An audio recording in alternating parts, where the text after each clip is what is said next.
Hello, Detective Tap. I want to play a game.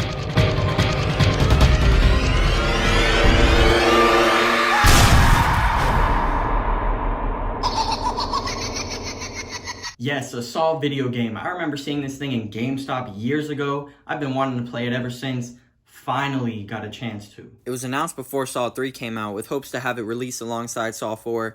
Yeah, that didn't happen. This is some bullshit. It had been about 2 years since they first announced it, and this teaser poster was the only thing they had to show for it.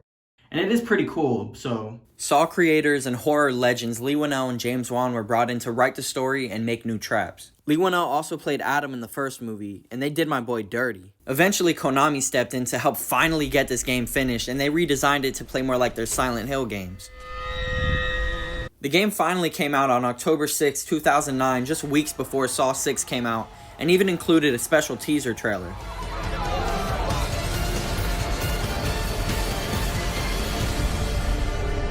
The game takes place shortly after Saw 1, and originally would have had you play as different characters trying to escape a variety of traps, which actually would have been pretty fun. And apparently at some point there was going to be an online mode. I have no idea what they would have done with that, but I'm definitely curious. So we instead pick up with David Tapp, who after being shot at the end of the first movie, has been treated by Jigsaw just to be put into his own game. They got Tobin Bell to return as Jigsaw, and how can you not be happy with that if you're a fan of the franchise? Your obsession with catching me has robbed you of your life and the lives of others. You first have to escape the reverse bear trap, and from the very beginning, this game does a great job of making you feel like you're really playing in that world. Once you escape, that's when the real game begins. Explore the asylum, find clues, and solve puzzles in the hopes that you'll get out of there alive. We find out that Tapp is being held in the abandoned Whitehurst Asylum, and through memos, files, and articles, we learn about his dark history, and also that John Kramer was a patient there. Tapp has been obsessed with catching Jigsaw since his partner died. And how does Jigsaw plan on making him get over it? By torturing him and making him fight for his life, of course. So Jigsaw has had a key implanted into Tapp's chest, which other players will kill you to try to get. And that brings us to the fight mechanics. They suck. You throw your hits way too slow, and because of that, you end up kind of just getting pummeled. You can sort of dodge, but it's better to just run around and try to avoid getting hit and get your punches in when you can. And I say punches because there are weapons, but most of them, it's kind of worse. It's better to just use your hands and go at it like that. Unless you find a blade or a gun, then those are the best. You're able to create your own traps as well, which I barely did because I didn't see much of a point because you barely use them.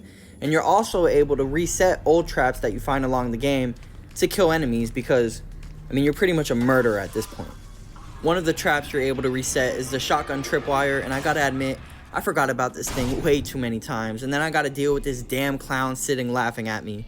Kinda gave me like Batman Arkham vibes. Another thing, the asylum is dimly lit, and they give you some items to help you find your way through, like this camera. The camera's horrible, so is the flashlight. Just get the lighter, that's the first one you find, stick with it, don't ever change. Everything else sucks. Jigsaw didn't even let Tapp keep his shoes, so you're constantly getting hurt just walking around. Or, you know, you could just avoid the glass, but that's annoying, and honestly, it doesn't really matter because there's plenty of items all over the asylum that could just restore your health. In the game, there are 6 main people you have to help escape their traps by solving puzzles, all of whom Tapp has directly impacted or been impacted by. The first one is actually Amanda, who was in the first movie and was interviewed by Tapp, and we find out in the second movie actually became Jigsaw's apprentice. For Amanda's puzzle, you just have to sort between antidotes and a poison. And it's pretty easy. You just have to sit there, maybe think a little bit. They try to make you feel like you're on like a tight time constraint. You're really not. Take the time that you need. You got it. Pretty much right after freeing Amanda, she gets taken by Pighead, who makes random appearances throughout the game. Pighead's next appearance comes soon after when he captures you and puts you in a shotgun collar. My man Tapp cannot catch a break, I swear. The next person that Tapp is supposed to help is a corrupt CSI named Jennings Foster, who framed a man for a murder that he committed. Hello, Jennings. Wildly intoxicated, you've hit and killed a homeless man with your car. To free Jennings from his trap, you just have to solve a few gear puzzles, which you see throughout the game. There's 4 total, and I'm not gonna lie, the 4th one did give me a little bit of a challenge, but once again, it's nothing too hard. You should be able to do it pretty easily. And once again, as you see becomes a pattern, You save someone and you get separated. But this time it's because he ran away because he blames Tap for him being there. Whatever. Melissa Singh is the third person, and she's the wife of Tap's former partner who died. I really enjoyed her puzzle because it kind of reminded me of that Club Penguin minigame Thin Ice. I used to put hours into that thing. That was my favorite game to play. So yeah, shout out Thin Ice and shout out Club Penguin. If I unlock the memory, let me know. And like I said, there is a pattern with many things in this game. It does get quite repetitive. Guess what happens? She blames you, she doesn't like you, she leaves. But at least this time it'll come back into play later, so we'll see. Oswald McGillicuddy, goofy ass name, is a greedy reporter who accused Tap of being Jigsaw and even coined the name Jigsaw Killer. For him, you solve a series of circuit board puzzles, or whatever they're called, and I really enjoyed these. These pop up a lot throughout the game, and I don't know, I always had fun with them. Once you complete the puzzles, do you want to take a guess what happens? Does he get mad, blame you, and then leave you? Actually, no. He sticks with you, which is kind of crazy. But then, about 2 seconds later, he makes a wrong turn, gets into a trap, dies. Of course. Alright, we're at the second to last, and that's Obi. The same guy from Saw 2, who was also in a furnace in Saw 2, is in a furnace right now. Once again, for Obi, it's a series of puzzles, same types of puzzles that appear all throughout the game. And yeah, the game definitely gets repetitive. Around this time, you're not seeing anything new. You're just doing the same thing over and over again. But like I said, I'm a Saw fan, so it does enough for me. But even for me, it is a little bit much. It's pushing it sometimes. And continuing with the repetitiveness, Obi runs away from you and you're left alone. It's definitely getting annoying. I'm sure it's getting annoying hearing me talking about it. His reasoning is that you're throwing away a gift from Jigsaw. I don't remember his character being like that in Saw 2, but oh well.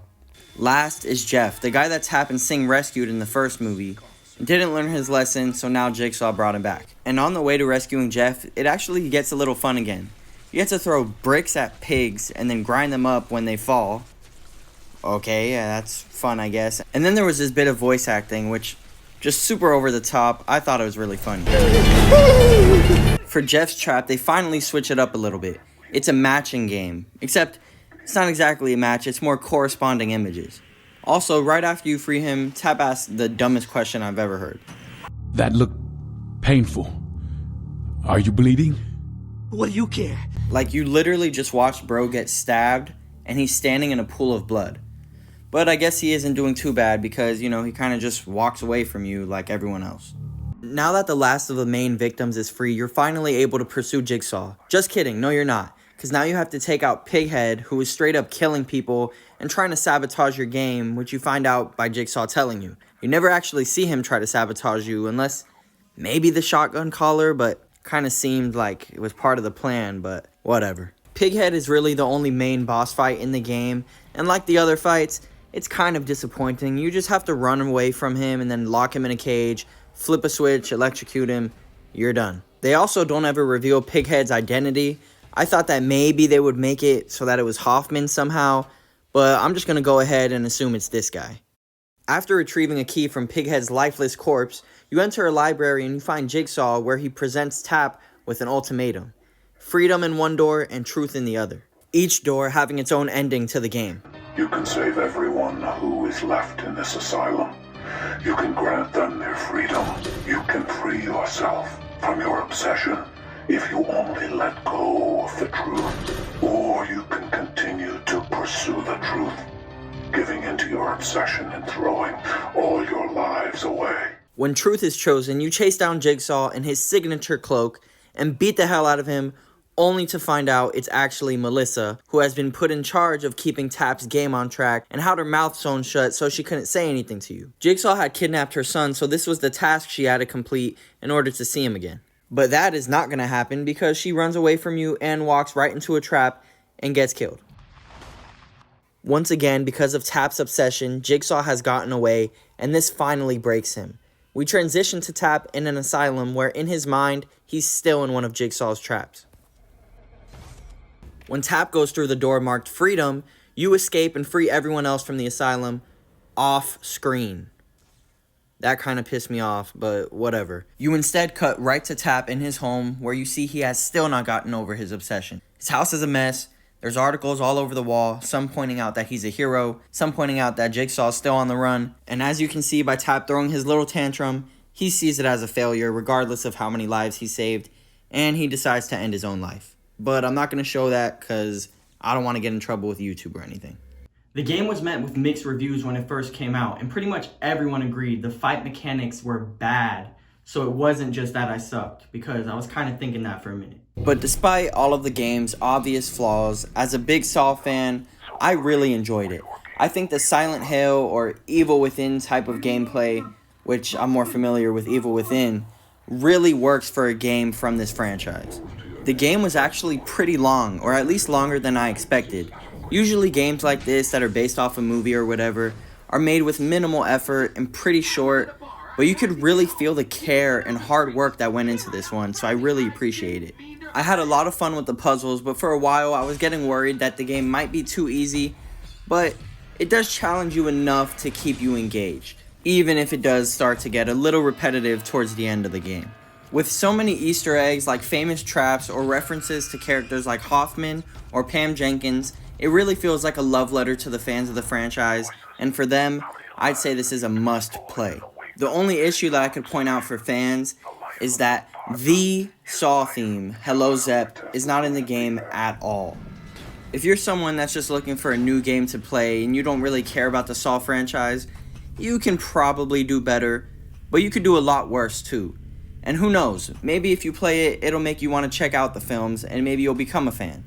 They also made a sequel, so Jigsaw's legacy was able to live on just a little bit longer. Or maybe it destroyed it, at least as far as games. But maybe we'll find out together someday. So did you ever play the Saw video game? Or do you plan to? Did you even know it existed? Just let me know.